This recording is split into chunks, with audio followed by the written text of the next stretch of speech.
Very good evening.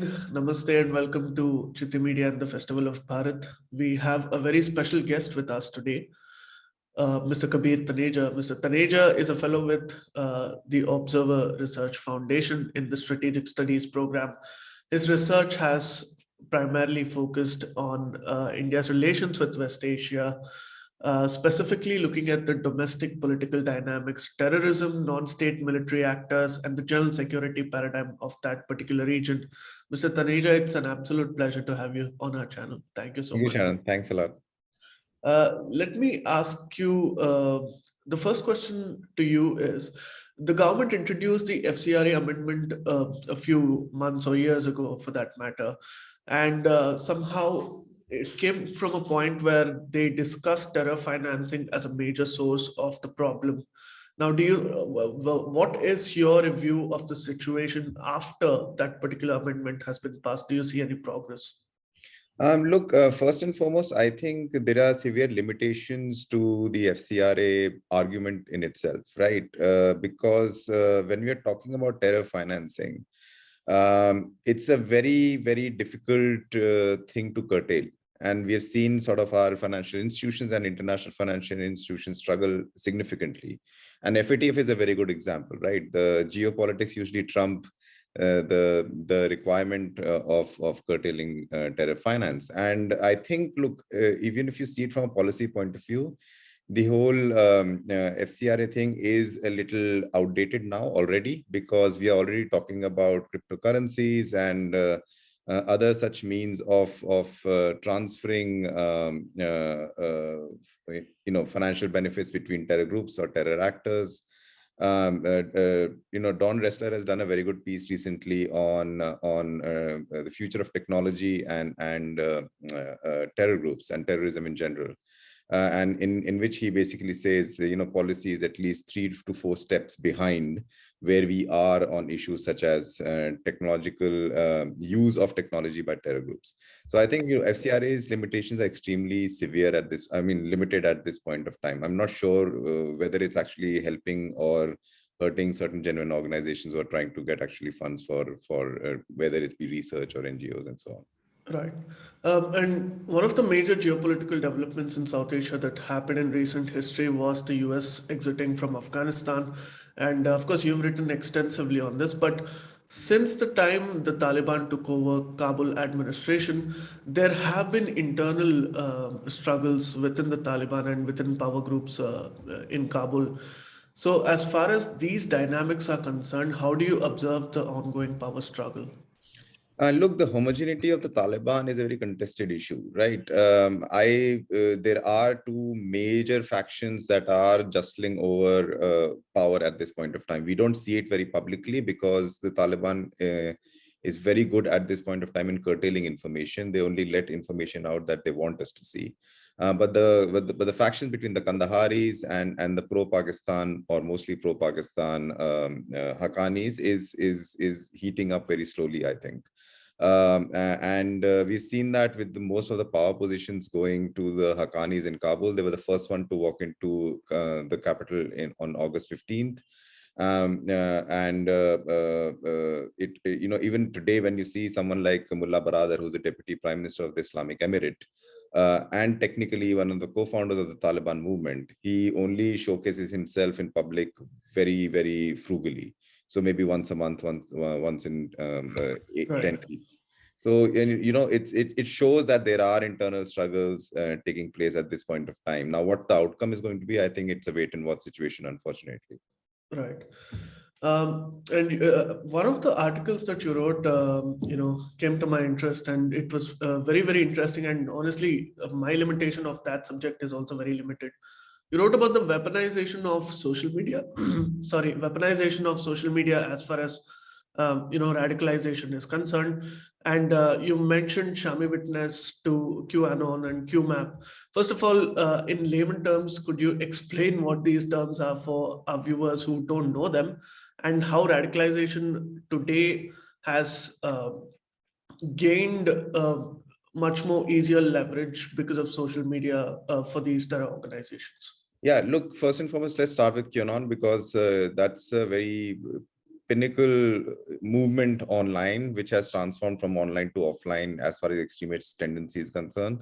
QAnon is basically a conspiracy movement where an anonymous person called Q had posted a sort of a manifesto online on what a far right thinking should be in political discourse, and people took it to heart and started to sort of practice it.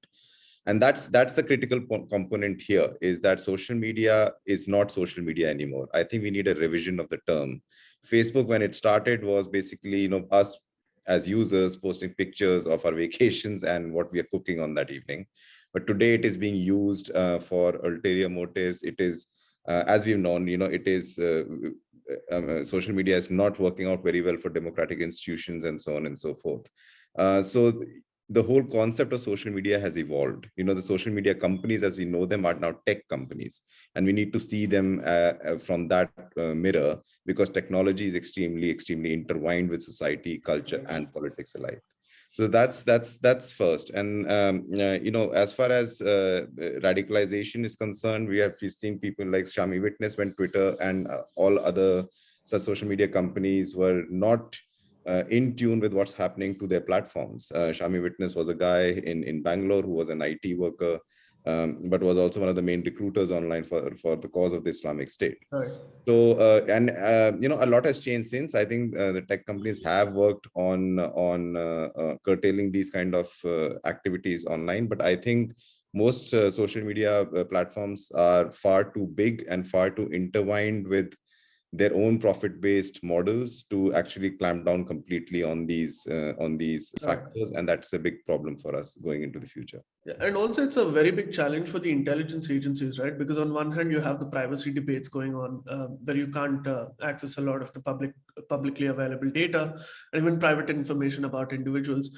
So how far have we reached in terms of catching up with what the realities are, and what are the challenges ahead of us? Look, we are far behind, right? Like for example, if there are channels between India and the US on these issues. For example, if India wants details of a user, let's say from America-based company, an American registered company, and that user could be a terror actor, could Right. be an actor sought by the intelligence agencies here in India, it's at least 3 to 4 months minimum before that information arrives.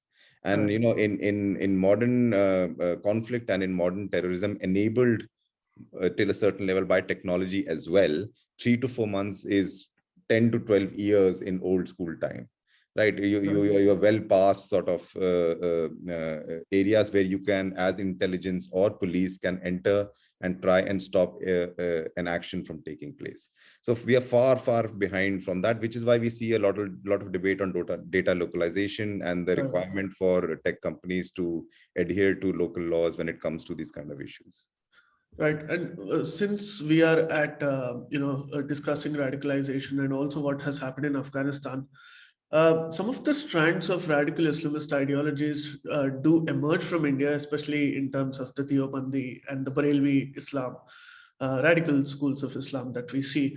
And one of the classical ways through which radicalism is, of course, spread is through madrasas. So could you brief us about how exactly this happens? Look, well, we know that madrasas, like other theological schools, are seminaries, right? They're not attached to, or how we would classify modern education. It's, you know, it's not the CBSE curriculum being taught at madrasas.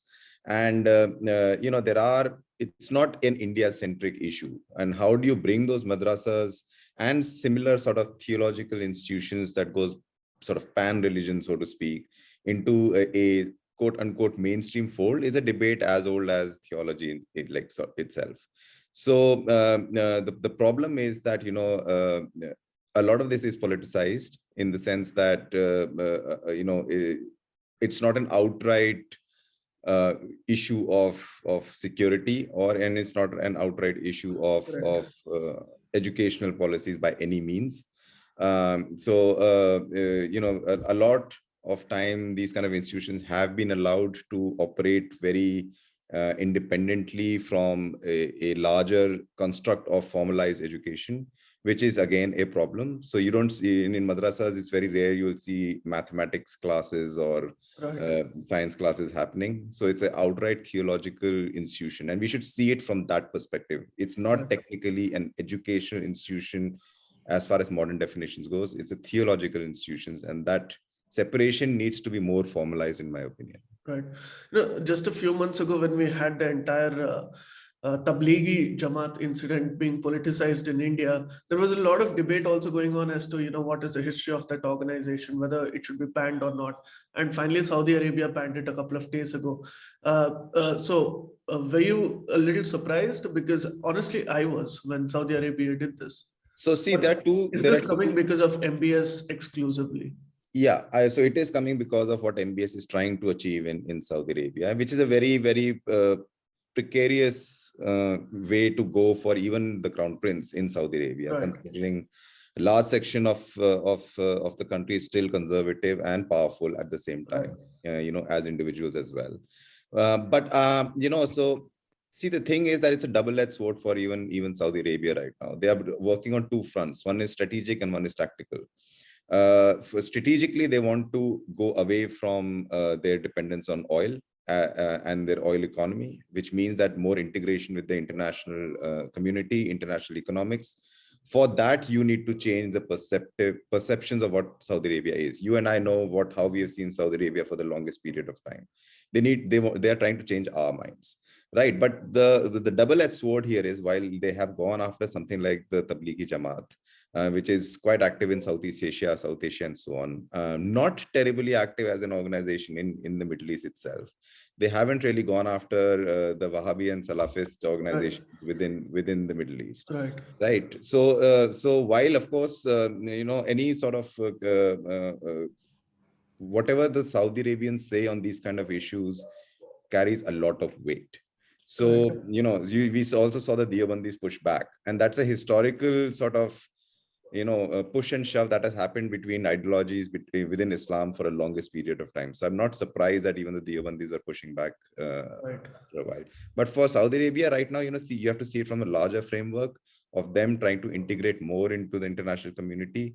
And these kind of steps, of course, gain much more confidence in economies such as India, which is very critical for Saudi's future. Right. Very interesting. One of the primers that you wrote for ORF was about the prevalence of ISIS in North Kerala. And as a college student, it immensely helped me understand radical ideology, especially in South India. And after that, I was able to produce and also link a lot of these organizations to Bangalore, where I'm based out of, and how there's a lot of funding also coming in from Saudi Arabia and things like that.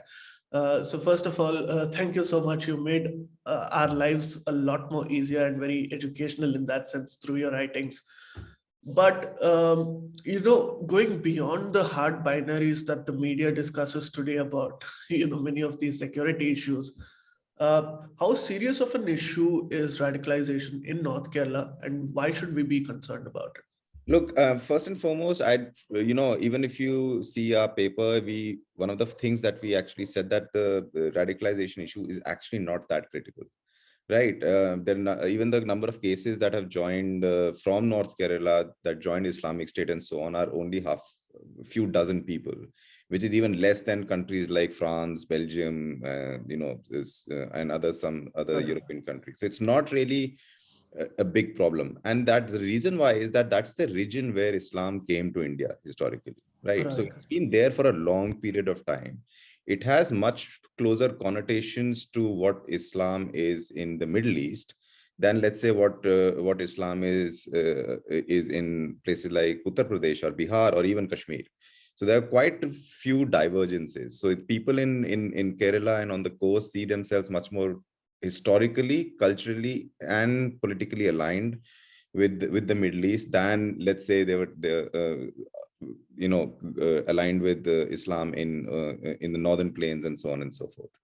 So it's not, the problem is that our research output over the past few decades has been so low and so little that there are more assumptions about what is happening in a place B or C, rather than spending time, money, resources in actually studying these places in detail by scholars over a period of time. So it's a lot of fluff that we come across, and then going through that fluff, even to produce research like ours, which required a level of physical research on the ground, is hard to come by. So I think that the information part itself is quite convoluted. So that's something to start with before we dive much deeper into these kind of issues within India. Right. And you wrote about how the intelligence agencies and the local police also carried out certain operations and should I say programs to de-radicalize a lot of these people who were either on the verge of joining these radical organizations or who had already joined them. So could you give us a little brief about that? Yeah, see, de-radicalization programs are a very hit and miss construct, right? So they are criticized and used simultaneously by various states, especially in Europe and so on. And in Europe, they became very popular after the Islamic State fueled refugee crisis that happened in 2014-15. Right. But it's also kind of programs that have been orchestrated by the Indian military, for example, in Kashmir. Now, the problem there is that you can't, first and foremost, ask the armed forces fighting terrorism and counterinsurgency battles to also de-radicalize people. Right. So that's a fundamental flaw of how at least India approaches it. And the other states that India has tried, in Maharashtra being one, Kerala being the other, and a couple of others that Andhra, till a certain extent, had a program at least. The success level is very difficult to assess because there is no structured blueprint on what the program is, or at least it's not been shared in public, and there have been no consultations or not enough consultations with civil society and civil actors on how a de-radicalized program goes. The fundamental of the de-radicalization program in India is going through family, right? Because that's a very strong construct within Indian ecosystem in society. But we still, there are other factors. Okay, fine. How do you decide who's de-radicalized? What's the definition of de-radicalization as per India's requirement?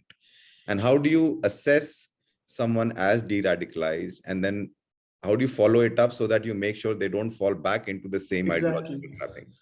I was speaking to Phil Gursky from CSIS last week, and he was telling me the exact same thing, where they had multiple cases in Canada where, Al-Qaeda recruits were de-radicalized, and again, after a month or a year, they would join some of the other. Because, a lot of these programs, especially from what I have seen in India, are approached by the process that, look, these are wayward youths, and they, the family will intervene, and it will be like, beta mat karo, and it will get sorted out. That's not a program. Such a poor strategy, actually. But that's not a program, right? A program needs to be watertight. It needs to be at least, let's say if there is one individual you're trying to put through this program, you are at least engaging with that individual at least for 2 to 3 years. To make sure that, they are economically settled, they're societally settled, family-wise, within their family, they are not feuding with each other, so that they have a clear path to get out of this situation. And we've seen, one of the cases that happened, the stabbing cases that happened in London, was a guy who was in a de-radicalization program and was coming back from it, from a program of that anti-criminal or anti-de-radicalization thing that Cambridge was running, I think, in London. And then he went on one of the major roads in London and stabbed someone. So, it's very precarious on pushing this beyond a point unless you have a concrete strategy publicly available around it. Right. And I know that we're running short on time, but my last question to you is, how can our security apparatus sort of evolve, especially in the light of the Pakistani Senate report on how they observe certain internal developments in India, for example, Shaheen Bagh and the farmers' protest? Look, it's a very simple answer. Don't fuel these kind of divisions within, because if you do that, it's fodder, it's nothing else, right? And you, of course, India is a very diverse country when it comes to internal politics. You've seen the regional parties, there are like national parties, and there are many movements such as the farmer movements and so on and so forth. And it's a difficult political landscape to to navigate. And Pakistan knows that. I mean, they have something like the TTP, trying to run Ramesh through within, considering the Pakistanis propped up the Taliban regime in Kabul right now. And the TTP does not operate without the Taliban's nod. So, they are very well aware of the kind of divisions that these kind of things can construct. But the Pakistani thinking is so India-centric that all of this will come out in Senate reports. You'll have people saying this in their parliament and so on and so forth. We need to ignore that. We need to strengthen our economy. I think that should be the first. That is the first and only concrete way of battling these kind of things, including external influencing of domestic political issues. Right. And it just strengthen your society along with your economy. There is no magic potion here. This is two very basic things that one needs to do. Right. And since we have last 7 minutes, can I also ask you a couple of questions? Sure. Okay. So in terms of China growing as a hegemonic power in South Asia, in Asia for that matter, and then they have really high ambitions for that matter. Now, of course, India is trying its best, perhaps, to sort of counter their rise in the region. But in that sense, do you see the formation of an Asian alliance to counter China's growth anytime in the future? And do you actually think that is going to help counter China's growth? Look, first and foremost, we need to realize that China is not a growing power. It's a grown power already. It's the second biggest power after the US at this point of time. We need to accept that. I know there's a hard time in India accepting this fact, but it is what it is. China is nearly $14 trillion economy. India is a $3 trillion economy. So the gap is massive, and beyond a point, China does not care. If China is in conflict, both economic and political, with the US, and not really India. India it sees as just, okay, it's an unresolved thing. It's part of our regional geopolitics and not international politics. So building an alliance around this narrative to counter this narrative, I really don't see it happening, because an alliance would automatically mean that you are taking on China head on, all of you. The partners of the alliance, or a formalized alliance at least. And ultimately you have to remember that the US doesn't live in Asia. So the fallouts are going to be felt by the Asian economies, the Asian countries, and they want to minimize that. And that doesn't mean that you don't counter China. You still counter China. You build resilient economic ecosystems. You build systems to diversify your supply chains and so on and so forth, so that you're not so reliant on it. But an alliance in the format of what NATO used to be in the post sort of World War II era and so on and so forth, I really don't see that happening at this point. Right.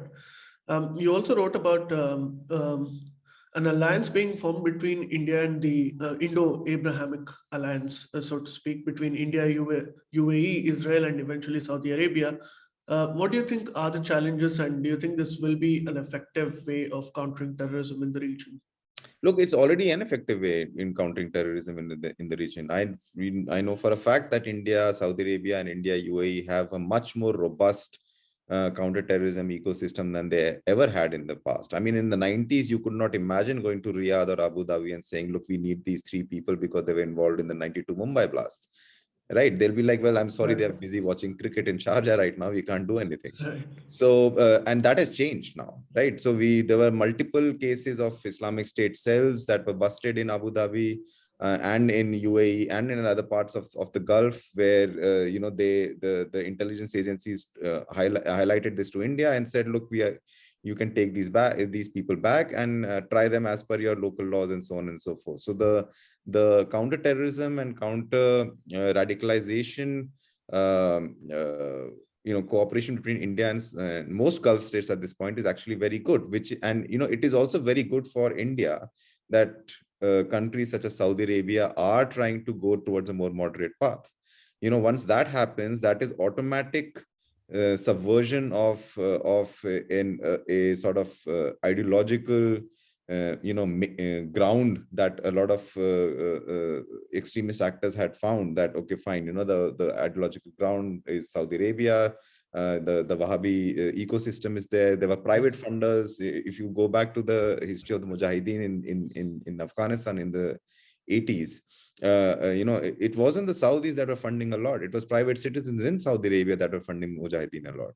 So it worked for the Saudis from that perspective, right? But now the Saudis' job is to actually curtail these kind of ecosystems that have been built over time. So that means basically going to a level of war within to make sure that these ecosystems are dismantled, which is where a large challenge for someone like MBS is, despite his very checkered past, is being supported globally right now, because they realize the larger game here is actually much better for global security than the smaller issues that have cropped up in the recent past around it. Thank you so much for joining us today, Mr. Taneja, and I hope we can have these conversations in the future too. Thank you for having me. Thank you. It's been an absolute pleasure. Thank you. Namaste. We hope you enjoyed this Chitti Media content. Please remember to subscribe to us and switch on the notifications for this channel. For our other social media links, more content, and to support our work, please visit citti.net. Dhanyavad. Namaskar.